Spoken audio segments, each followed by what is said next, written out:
It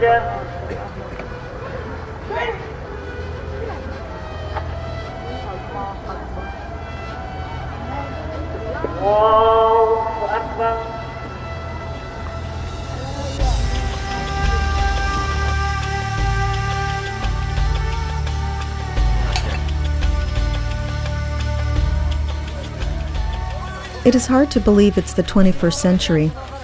Afghanistan in the summer of 2002 is like a scene out of biblical times.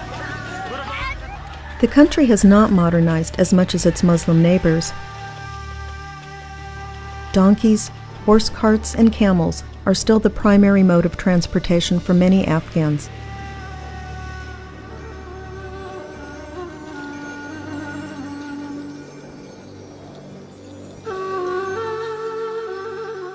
Most women still cover themselves from head to toe when out in public, despite the fall of the repressive Taliban regime. There are hints of contemporary development: cars, music, video salons. But the country remains isolated from the rest of the world because of the past 2 decades of war and conflict. The Soviets invaded and occupied the country during the 1980s. Afghan freedom fighters, or mujahideen, battled the Soviet forces.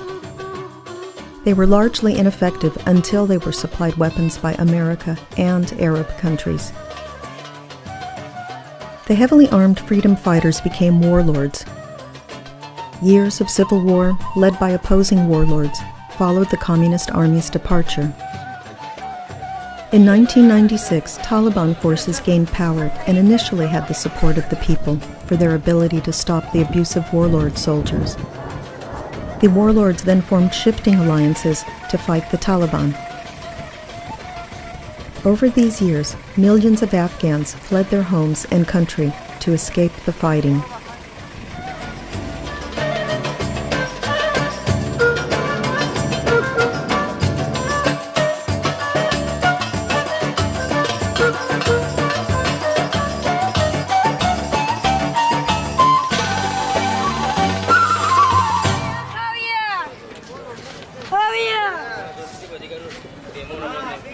Few Westerners knew much about Afghanistan until the September 11th attacks on America and the U.S.-led war to topple the Taliban and drive al-Qaeda out of the country. I made my first trip to Afghanistan in 1971, during a period of relative peace. Back then, I observed a culture that was warm and hospitable. It was a very poor country, but people were content. They had enough food to survive. I felt safe traveling throughout the country. I wondered what happened to the Afghanistan I first encountered, how the Afghanis had fared, and if they really had become the wild and dangerous people that media reports suggested.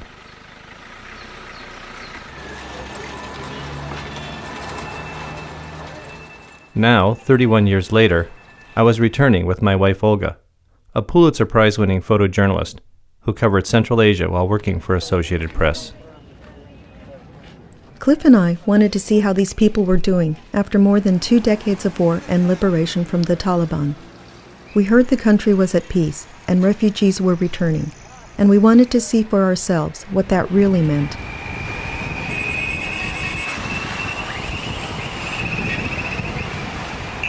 What we found shocked us. While America may have won the war against al-Qaeda and the Taliban, the people of Afghanistan are losing the struggle for peace.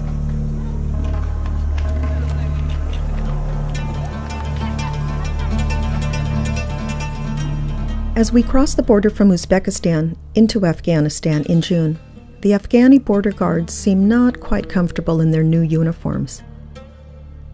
In a country where allegiances change regularly, we wonder on which of the many sides of the civil war this particular guard fought.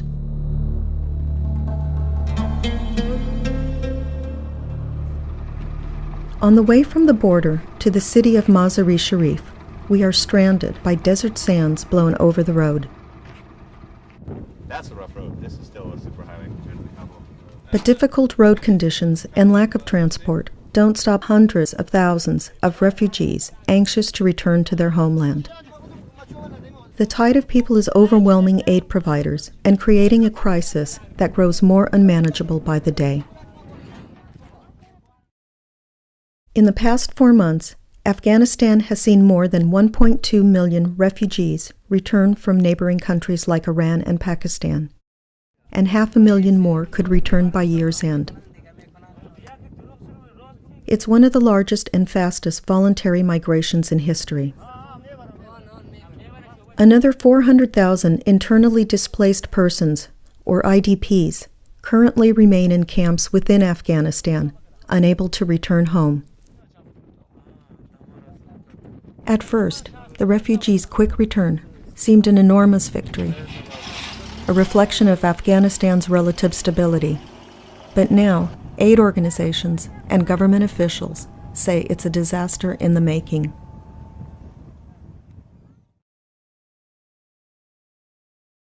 With no houses, jobs, or food available back home, tens of thousands are flocking to refugee camps instead of their villages. But the camps are not equipped to handle the onslaught.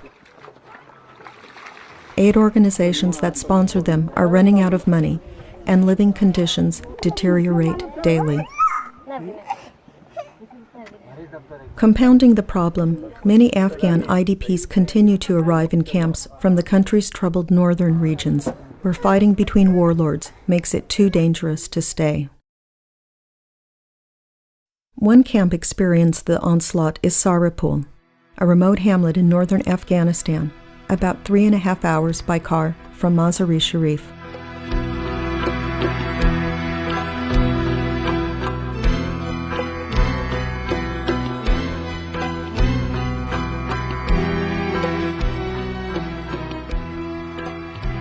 The dusty road out of town seemingly leads to nowhere and is marked with a sign indicating a United Nations-sponsored Food for Work program, which several years ago was instrumental in the building of this road. The outskirts of this town is home to another group of Afghans. It's a squatters' camp for an estimated 5,000 IDPs, or internally displaced persons, who have little more than the clothes on their backs. These refugees have been displaced from their homes because of drought, the war against the Taliban, and more recently fighting between rival warlords.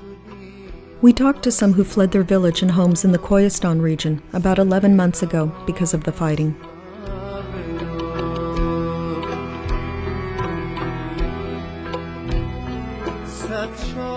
Food distribution programs have been terminated at this camp, and it's been several months since these Afghans have been given a monthly ration of grain.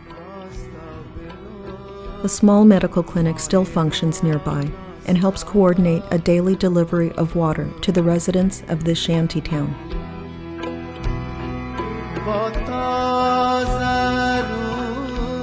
Through Abdul Aziz, the 38-year-old leader of this group, we learned of their plight. They say their quality of life is not worth living. On average, 1 person dies per day. Swear to God, it'd be better if the Americans bombarded us.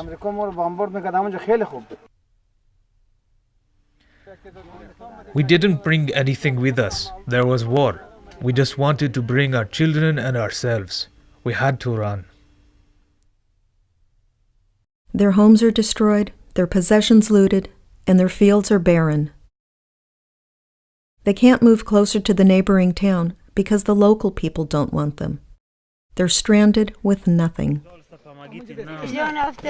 Sister, please help us at least get a tent, because we are dying from the heat of the sun. Come and look. We don't even have a piece of bread to eat.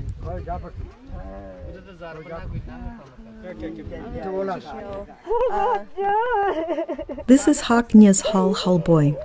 She's 50 years old, also a refugee from the war-torn Koyistan province. We thought we could get help here, but it's getting worse. We haven't eaten all day. We prayed to God and came here.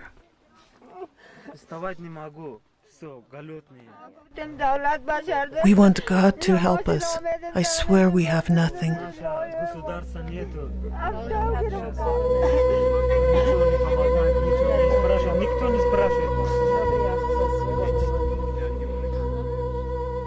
Ragged bits of cloth are the only protection Hawk and her family have against the hot summer sun and cold winter nights.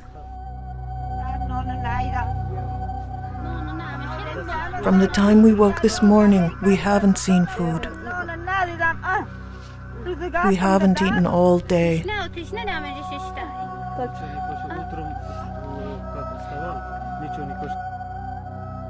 The family depends on meager earnings for bread, their main staple, and relies on the charity of others to survive. A small quantity of tea is all the food this family has. Hawk carefully stores it in a corner of her headscarf.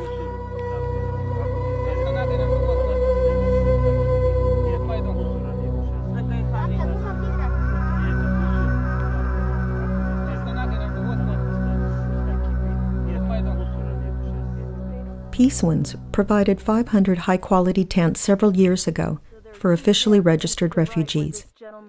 They were intended as temporary housing for people who left the rural villages because of drought.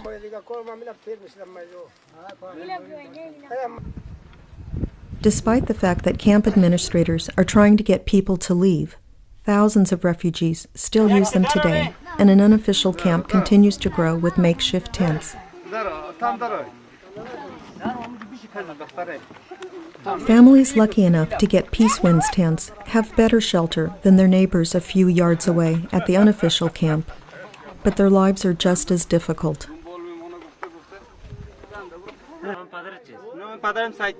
Kotaratola Saeed Torah, a 30-year-old man, shares his tent with his wife, 6 children, and extended family, including his mother, uncle, brother, and sister-in-law. The youngest is just 15 days old.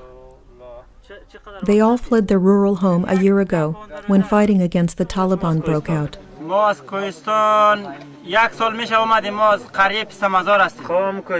his 60-year-old mother and his 70-year-old uncle have severe eye infections that started back at their village 3 years ago. There were no medical clinics to treat their eyes back home, and the infections progressed. At Saripul, a small medical clinic treats them, but it's too little, too late, and both suffer irreparable damage. We've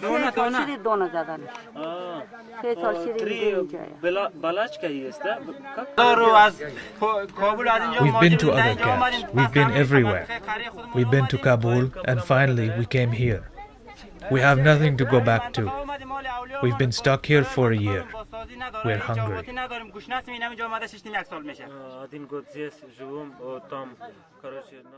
They left their village because of war. Their house was destroyed. Their fields were destroyed. Their food and animals were stolen.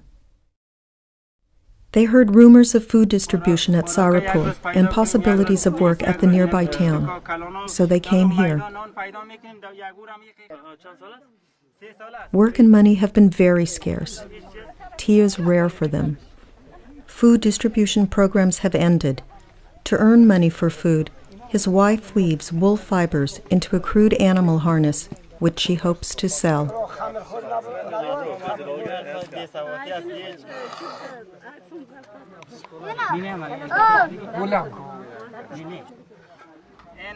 This is how much food we have. That's all we have for today. We have to split this up among everyone. The only food this family of 12 will have all day is 2 loaves of bread and some dried out morsels. The younger children get the fresher pieces, while the older members of the family eat the harder ones.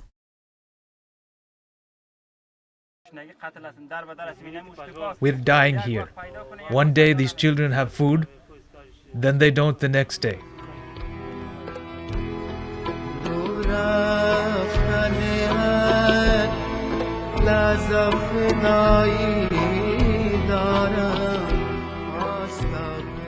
These are the surviving victims of war in Afghanistan, stuck between unbearable conditions in camps like Saripul, or life back in their village, which they believe will be no better.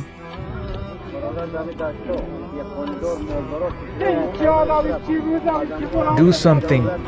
I haven't seen a boiled onion in 15 days.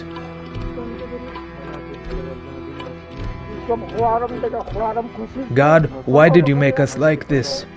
Take us or give us life.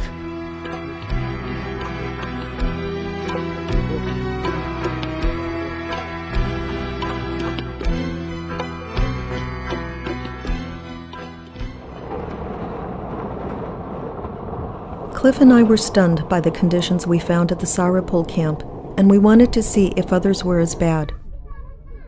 While we did find camps similar to Saripul, we were even more surprised by the different types of problems we found at the next camp. This is Saki Camp, a community of mud-walled homes about 20 minutes by car from Mazar-e Sharif. The Afghani National Aid Organization, known as Coordination for Humanitarian Assistance, created it several years ago for people who fled rural areas because of drought and civil war. It houses some 15,000 refugees who get shelter, food, water, schools, and medical services. Camp administrators now want these refugees to return to their homes.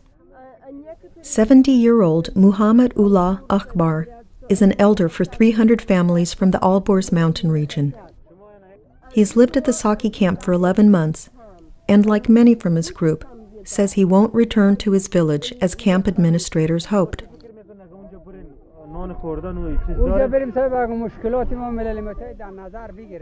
What do you think? That if we go, there will be food to eat? If the United Nations takes care of our problems, we can go. Otherwise, we have nothing to go to. Street number 13 of the camp is home to refugees from the Alborz mountains.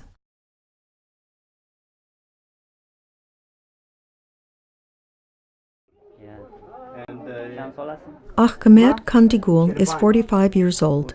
He, his wife, and 3 children say they too don't want to return to their village in the Alborz mountain region.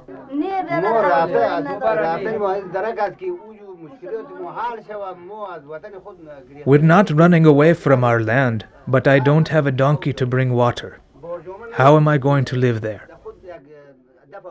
We have no roof over our head. It's been 5 years since we left. Some have been back and say we don't have anything there. Yonon works at the camp, and with his help, we learn why people would rather stay at the camp than return to their villages. Yonon asks if they want to go back to their home in Alborz.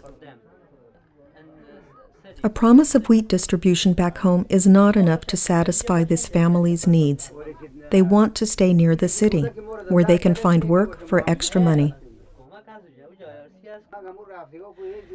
If we go back there, it's like living in the desert. So we're happier here. Life is better here. Access to water in most rural villages is very inconvenient compared to access in the Saki camp. Streams, rivers, and the occasional communal well are the source of water. It takes effort to hoist buckets of water,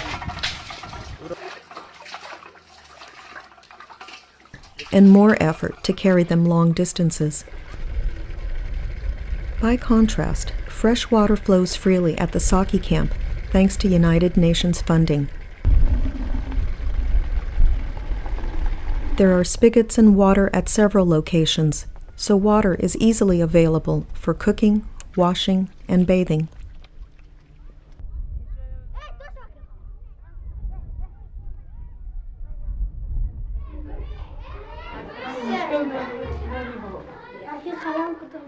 Residents at Saki camp also consider education for their children an important reason to stay. Schools and classrooms like this facility give both young girls and boys a chance to start or resume their education. Many villages still lack schools.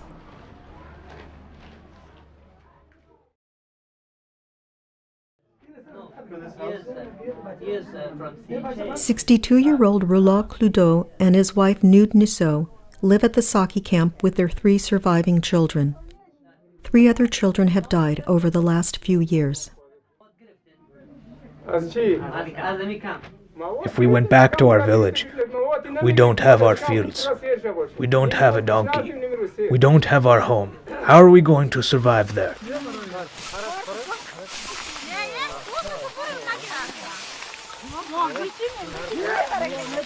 Afghans whose fields and houses are not destroyed by drought or war can work their fields, harvest crops, and provide a home for their families. Life is hard, but they survive. But refugees who lost their homes say they will perish. They have no fields to harvest, no pack animals to carry heavy loads and transport water, and no chances for jobs in their villages.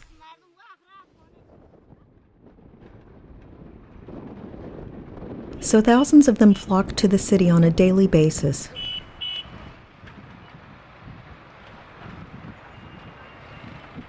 They seek jobs as day laborers, doing back-breaking work for small sums of money, so they can earn enough to feed their families for another day.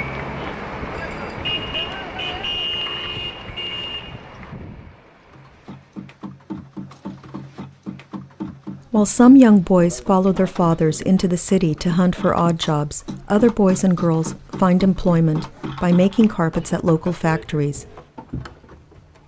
Their small hands and nimble fingers produce intricate designs and rugs that fetch high prices on the world market. They themselves earn only pennies a day, but it helps feed their families.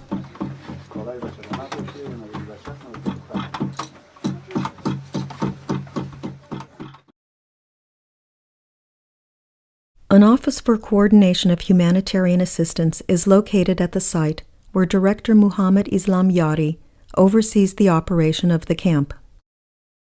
We spoke to several families who are from the Alberz Mountains. Many of the families told us that life is better here at the camp than in the mountains in the village where they came from, that they want to stay.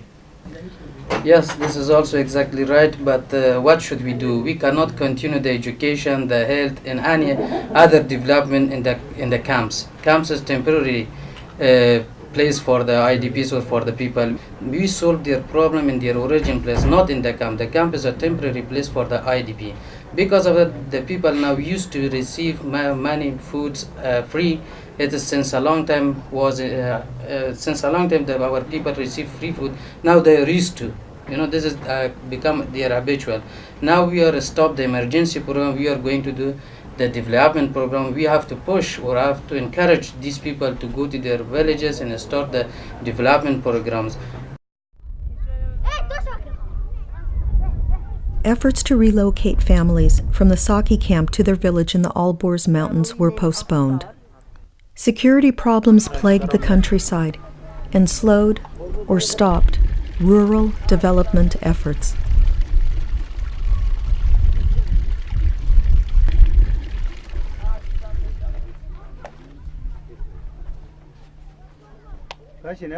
At camps like Sarapul and Saki, the refugees at least feel safe. In the countryside, residents constantly worry about marauding bands of soldiers representing the various warlords who still vie for power. These soldiers carry weapons, and violent outbreaks are common. They want to take your money. There's nothing left to take. Between all those people, soldiers of Jamiats and Uzbek and all the others, there was constant fighting. In one place you can have 10 different people fighting each other. There is no peace there. There is still war going on.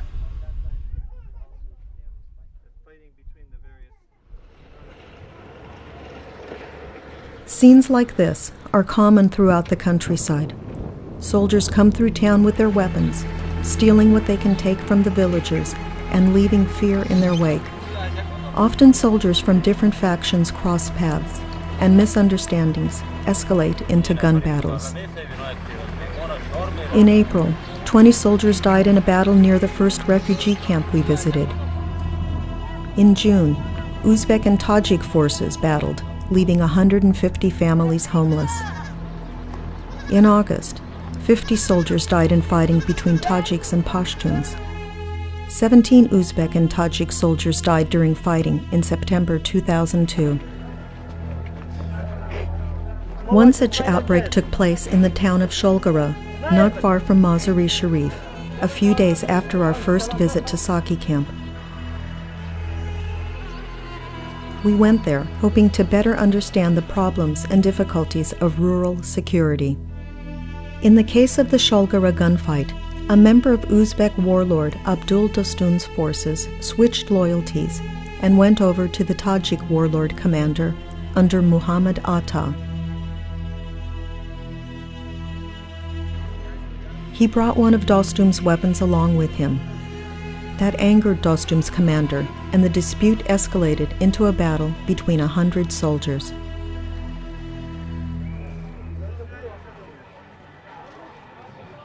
We asked people along Sholgara's main street about the battle. I saw 4 to 5 days ago how one man was shot and killed during a war in the bazaar. In the morning, there were very many soldiers with weapons, and by lunchtime, fighting broke out.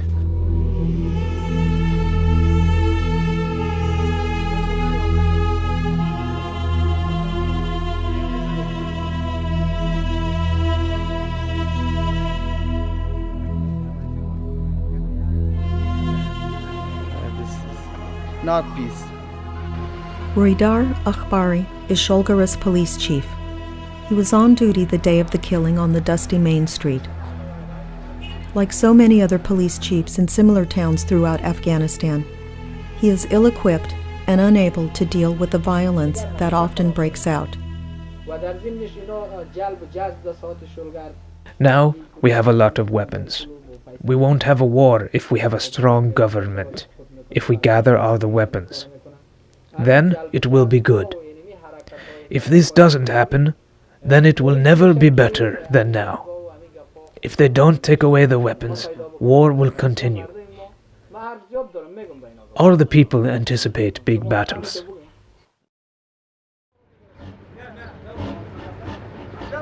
The skirmish in Sholgara illustrates the difficulties Afghanistan faces as it strives for peace.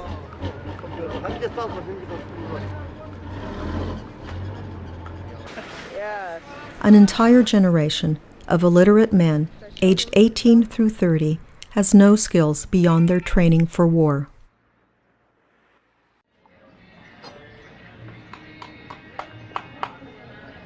Afghans are heavily armed with weapons, kept both as a cultural tradition and as leftovers from 2 decades of war. Many feel unsafe if they aren't armed. Even more consider guns a symbol of their status and manhood. In fact, they often say that they love their weapons as much as their wives. But guns aren't the only problem. Rusted tanks and heavy artillery lie abandoned by the roadside. But the warlords keep their good tanks and artillery ready for battle should the need arise.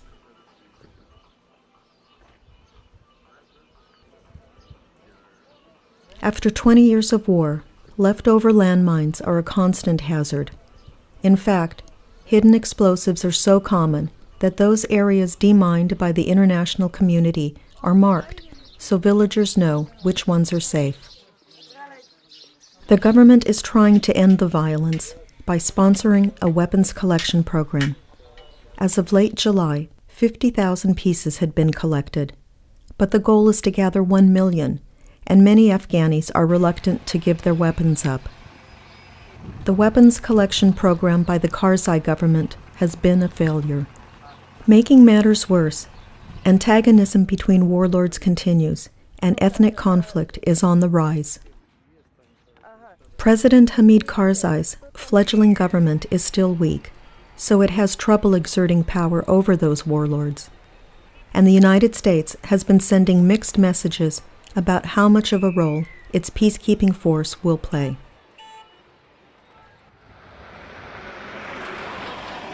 Checkpoints throughout the country provide a visible reminder that maintaining security is an ongoing necessity. But not all checkpoints are government-run. In fact, some belong to the various warlords who are protecting their territory. Much of the tension in northern Afghanistan comes from a personal rivalry between two warlords, General Abdul Rashid Dostum and General Atta Muhammad. While both generals report to Afghanistan's new defense minister, each general represents a different ethnic group and have been long-time rivals. They united forces long enough to help defeat the Taliban and drive al-Qaeda out of Afghanistan. General Dostum is the Assistant Defense Minister for Afghanistan's new government under President Karzai. He's the traditional leader of Afghanistan's 1.8 million ethnic Uzbeks. In the northern Afghanistan province of Balkh, General Dostum has become so powerful that he prints the money used throughout the region. His picture hangs on many significant buildings. His fortress is awe-inspiring. His army is strong and his ruthlessness is legendary. He also gets major support from the U.S. government. General Atta Muhammad is the military leader of the Tajik ethnic group, which form the backbone of the Northern Alliance. He is responsible for military affairs in northern Afghanistan under the newly formed government. He led the Tajiks in their fight against the Soviet army in the 1980s, when rival General Dostum was allied with the Communists. These old rivalries, combined with the current overlapping responsibilities, contribute to the difficult security conditions in northern Afghanistan. These problems are not confined to northern Afghanistan. Other parts of the country, with other competing warlords, have a similar lack of security. General Dostum's officers say they want peace. Humayun Fauzi is in charge of military affairs for Dostum. You know that for 23 years there was a war in Afghanistan. You can't expect that within the last 6 months all the conflicts between these armed groups will be resolved. All these people are armed, and it's important that within the last 6 months all their issues would be resolved. We hope in the future these conflicts will not exist. American and UN forces are needed in Afghanistan because we still have armed forces in the country. Between them are conflicts that need to be resolved. Until the time they are disarmed, we want American forces and UN forces in Afghanistan. We hope that within the next year and a half, those weapons will be disarmed. But they don't want it at the expense of their own power. We don't want it to be that the central government gives a command and we must fulfill it. These governments that will be in Afghanistan's future need to create a place for important people like General Dostum. But Dostum's people won't put down their arms until everyone else does. If the lawyer Jirga just asks us to turn in our weapons, but allows everybody else to keep them, we are not willing to do that.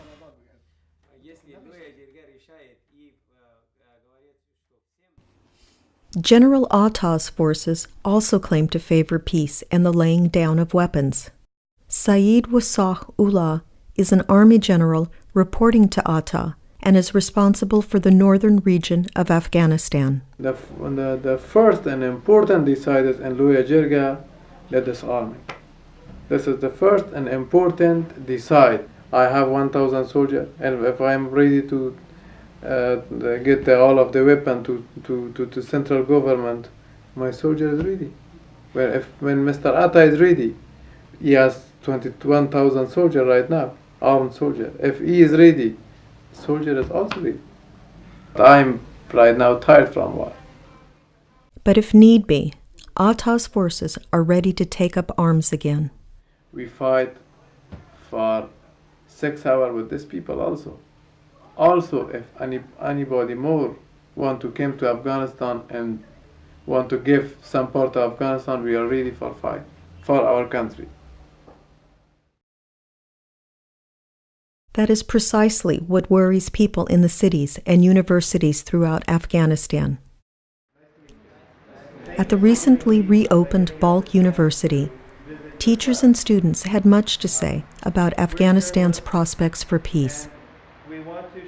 And all our people don't want to see that their young generation having guns and weapons on their hands. Third-year English teacher Mohammed Shah expresses his concerns.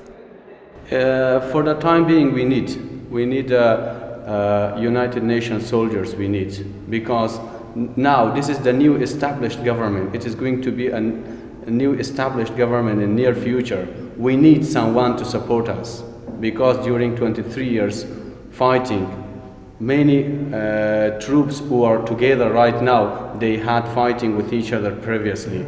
It's very difficult for us to catch or to understand each other in very short time. We need United Nations soldiers to be in our country until we have a powerful government, peaceful condition, and a very powerful and strong defense minister to lead all the countries.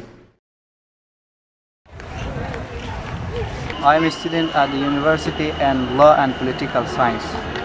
Do you think that there is peace now in Afghanistan and that it will continue to be peaceful?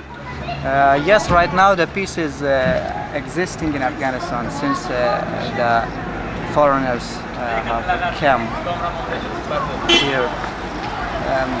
Also, if our people, our commanders, do like the peace and they remove their guns, it will continue. And do you think if peacekeeping forces leave, that there will be peace in Afghanistan? Absolutely no, and this first time, because there are a lot of commanders who don't want to lose their finding of money. The problems associated with too many weapons in the wrong hands are compounded by the fact that it is difficult to get confirmed reports of fighting between warlords and attacks on civilians, especially in the rural areas. Sholgara's police chief admits, People are afraid to talk to journalists and authorities about these things because the two local commanders are very bad. If they talk about fighting and deaths, soldiers could come to their house at night and kill them. If you ask the people, they will say they don't want war. The common person wants for their children to attend schools, they want medical clinics, they want peace and goodness. They don't want war.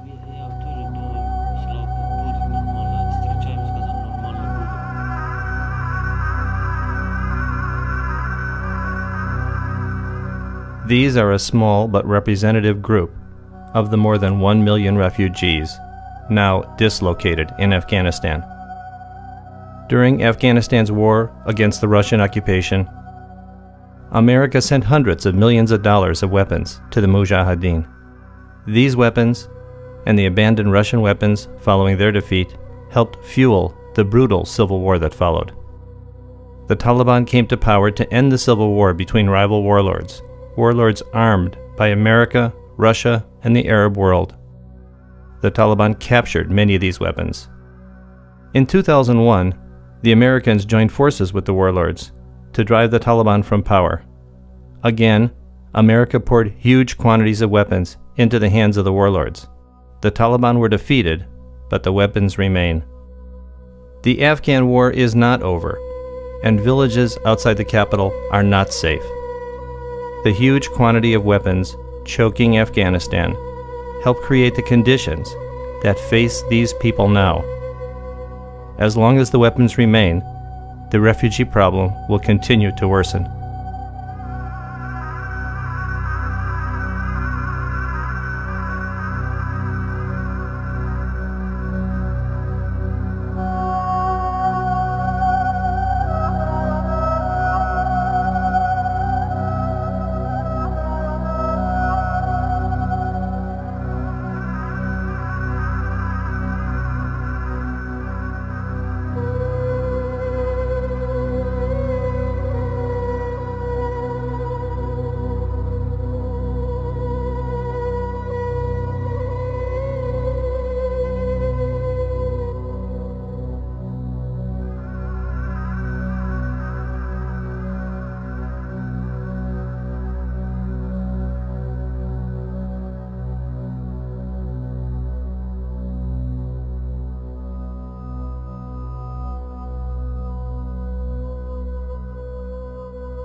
Few Westerners knew much about Afghanistan until the September 11th attacks on America and the U.S.-led war to topple the Taliban and drive al-Qaeda out of the country.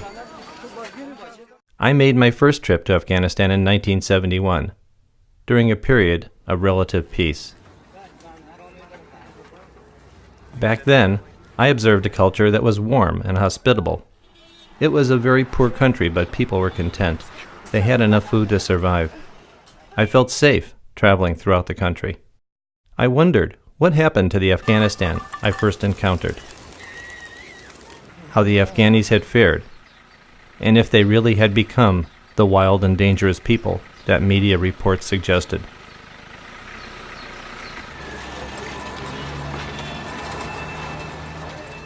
Now, 31 years later, I was returning Soviet forces. They were largely ineffective until they were supplied weapons by America and Arab countries. The heavily armed freedom fighters became warlords. Years of civil war, led by opposing warlords, followed the Communist Army's departure. In 1996, Taliban forces gained power and initially had the support of the people for their ability to stop the abusive warlord soldiers. The warlords then formed shifting alliances to fight the Taliban. Over these years, millions of Afghans fled their homes and country to escape the fighting.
It is hard to believe it's the 21st century.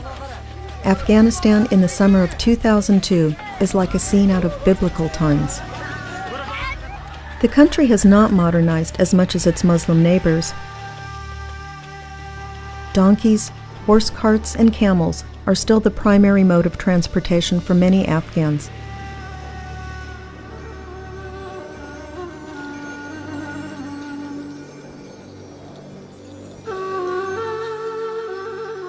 Most women still cover themselves from head to toe when out in public, despite the fall of the repressive Taliban regime.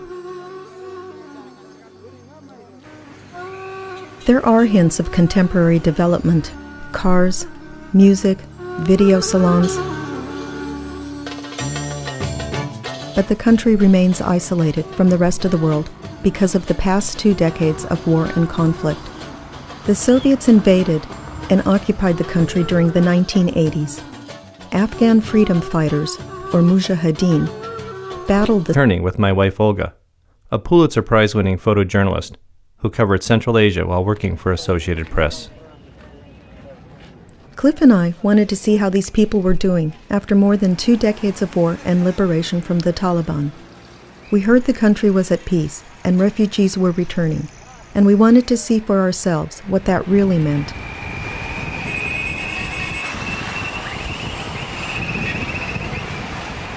What we found shocked us. While America may have won the war against al-Qaeda and the Taliban, the people of Afghanistan are losing the struggle for peace.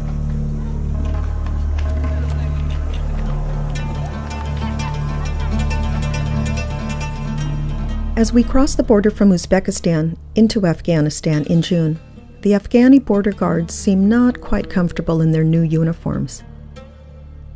In a country where allegiances change regularly,